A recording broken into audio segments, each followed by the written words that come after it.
is what advice would you give someone on initiating and having this conversation with a loved one on death and end of life?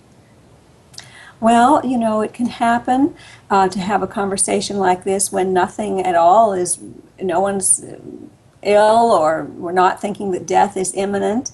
But we certainly talk about birth, and we talk about when someone is anticipating a child coming into their life. We so openly and freely talk about, oh, when do you think it will happen, and what do you think it will be like, and what are you hoping for, and what fears do you have?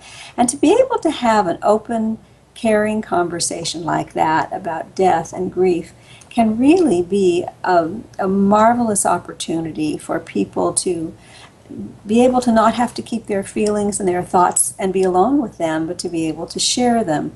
So you might just talk about death once in a while. You might talk about, I just can't imagine what my life would be someday if you should die before I do.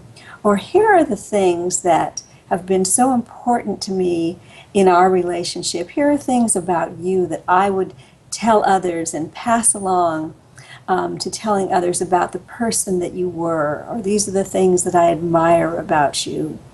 And, we're hoping, of course, that we both live for a very long time, but I want you to know these things just in case something should happen that we hadn't had a chance to talk about death and grief, because after all, that's inevitable in every relationship.